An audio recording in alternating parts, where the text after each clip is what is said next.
इस वीडियो में हम जो करेंगे वो है 10.10 थ्योरम। इसमें है statement if A line segment joining two points subtends equal angles. Line segment two points को ज्वाइन करवाने से जो हम यूज कर रहे हैं वो इक्वल एंगल सबटेंड्स करेगा एट टू अदर पॉइंट्स, दो अदर पॉइंट्स के साथ lying on the same side of the line containing the line segment. उस लाइन के एक ही साइड में हमने वो पॉइंट्स यूज करने हैं जो इस लाइन सेगमेंट को कंटेन कर रहा है।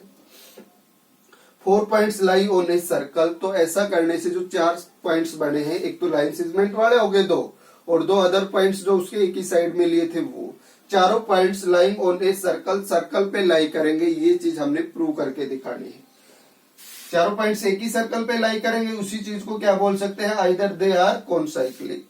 जो सर्कल्स एक ही पॉइंट जो पॉइंट्स एक ही सर्कल पे लाई करेंगे 4 पॉइंट्स, तो उनको कॉन्साइक्लिक बोला जाएगा। तो गिवन के अकॉर्डिंग एक लाइन सेगमेंट है AB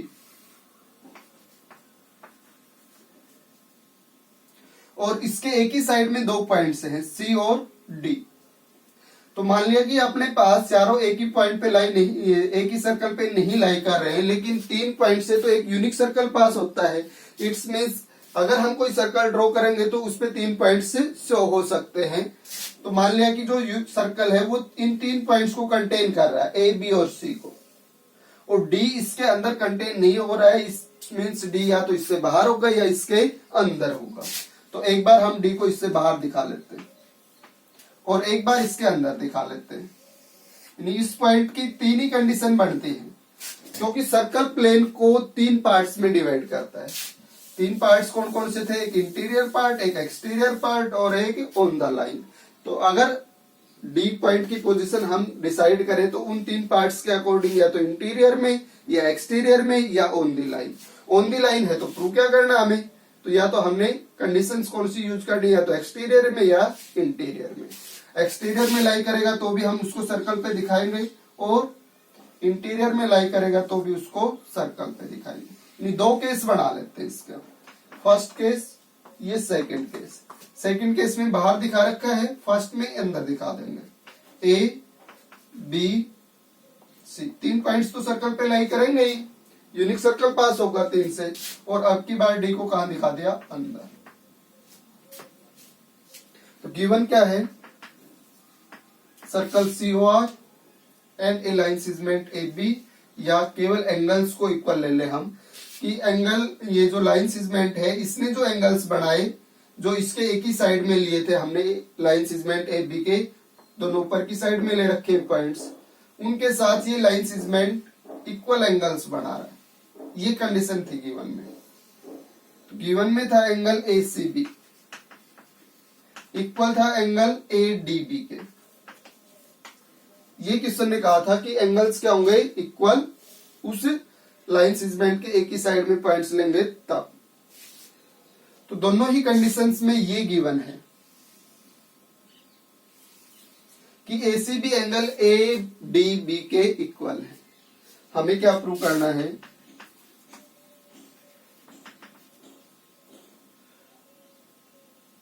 हमें प्रूव करना है इसमें कि A, B, C and D lie on the circle और कॉन्साइक्लिक।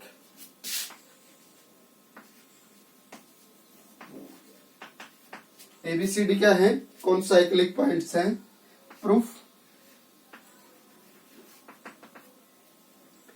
मान लिया कि अपने पास D पॉइंट लाइन नहीं कर रहा है सर्कल के ऊपर, लेकिन इसको प्रोड्यूस करवाएं AD को, तो जो AD का लाइन का इंटरसेक्शन होगा सर्कल के साथ, वो पॉइंट E ले लिया। तो E पॉइंट लाई कर रहा है सर्कल पे। In case first,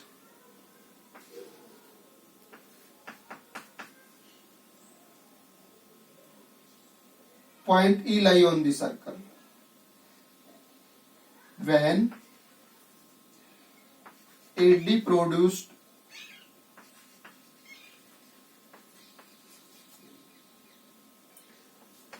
then its intersect circle at the point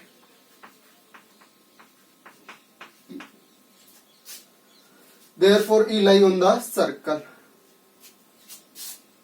Now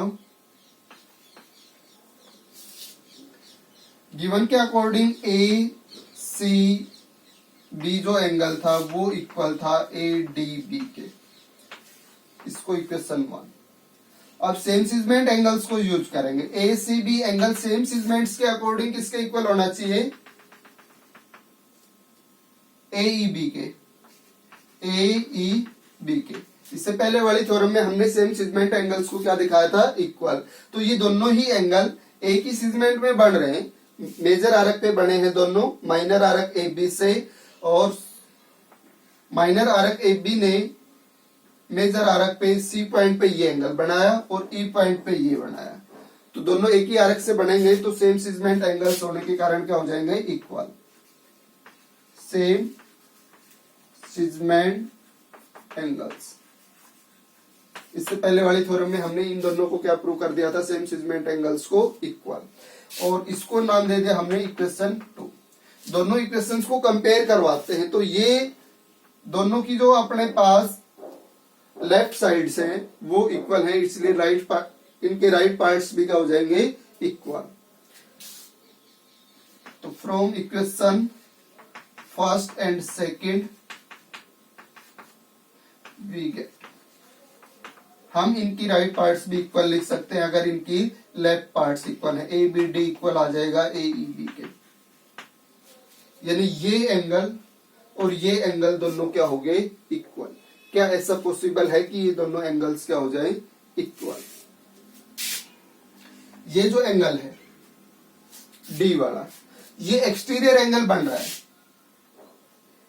E D B. E D B triangle का एक्सटीरियर एंगल। अगर इसको मैं यहां थोड़ा शो करके दिखा दूं, ई बी और डी, तो इस एंगल की बात कर रहे हैं, ई बी और डी। एक्सटीरियर एंगल तो हमने किस में बताया था कि उसकी जो वैल्यू है वो अपोजिट टू इंटीरियर के सम के इक्वल। इट्स मीन्स एंगल जो डी होगा इसमें ये वाला, ये इक्वल आएगा E plus angle B, E plus angle B. लेकिन हम तो इन दोनों को इक्वल शो कर रहे हैं, इस डी वाले और इस ई वाले एंगल को तो क्या शो कर रहे हैं? Equal. It's means angle B की वैल्यू क्या होगी? 0। इट्स मीन्स ये एंगल बिल्कुल नहीं बनेगा। बिल्कुल नहीं बनेगा तो ये जो लाइन है बी डी वाले उठ के कहां पे आएगी? ई बी के साथ, तभी ये एंगल क्या होगा? 0। अगर दोनों लाइंस अलग अलग होंगी तो ये एंगल 0 शो नहीं हो सकता। दोनों में कुछ गैप होगा तो कुछ ना कुछ एंगल तो बनेगा ही बनेगा। इट्स मीन्स ये पॉसिबिलिटी नहीं है। अगर हम इन दोनों एंगल्स को इक्वल बोल रहे हैं डी और ई को, तो बी एंगल 0 है, बी एंगल 0 है। इट्स मीन्स डी और ई एक ही जगह लाई कर रहे हैं। तो this implies B D line बोल सकते हो या पॉइंट डी और ई बोल सकते हो। This implies point E and D R constant. Constant का मतलब एक ही जगह है। तो ई अगर सर्कल पे लाई कर रहा है तो डी भी कहां लाई करेगा? सर्कल पे। So point D also lie on this circle. And अगर डी भी सर्कल पे लाई करेगा तो एबीसी से तो ये सर्कल पहले से पास हो रहा था। ए बी सी डी, सो लिख देते हैं एंड की बजाय। So A B C and D lie on a circle. ये हो गया इसका फर्स्ट केस के लिए। इसी वजह से हम इसके सेकंड केस को चेक करेंगे।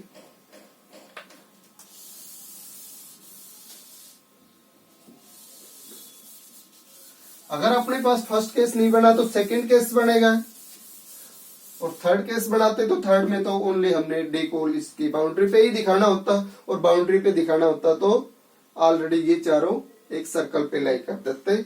इसलिए थर्ड केस को सोल्व नहीं करना है हमने, के सेकंड लिया हमने। लेट AD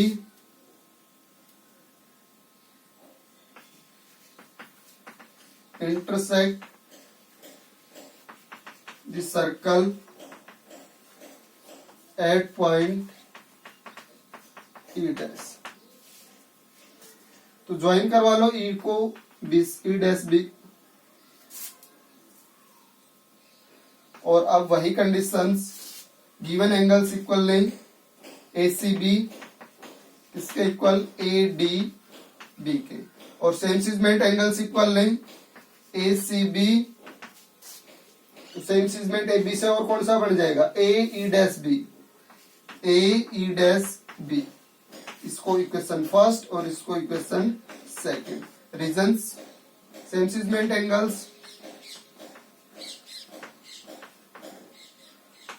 दोनों में सेम, ये तो गिवन था, सॉरी स्टार्टिंग वाला, तो ये तो गिवन के अकॉर्डिंग इक्वल्स थे, और ये सेम सीजमेंट थे।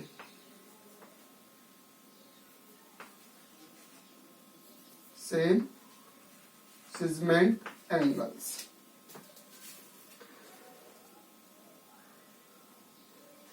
अब दोनों को कंपेयर करवाएं।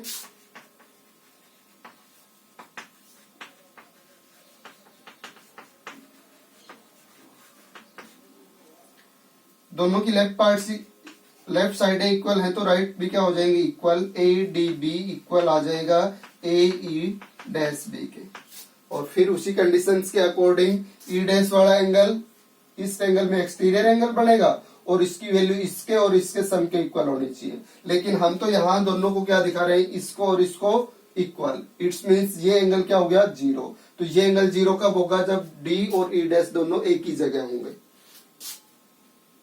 This implies D and E dash are constant, or so A, B, C and D lie on the circle। हमने E डैश को कहाँ पे मानना था, सर्कल पे, और D भी इसी की जगह होगा, तो इट्स मीन्स D भी कहाँ लाई करेगा, सर्कल पे। तो ये दो चारों पॉइंट्स क्या हो जाएंगे, लाई ऑन ए सर्कल और कॉन्साइक्लिक।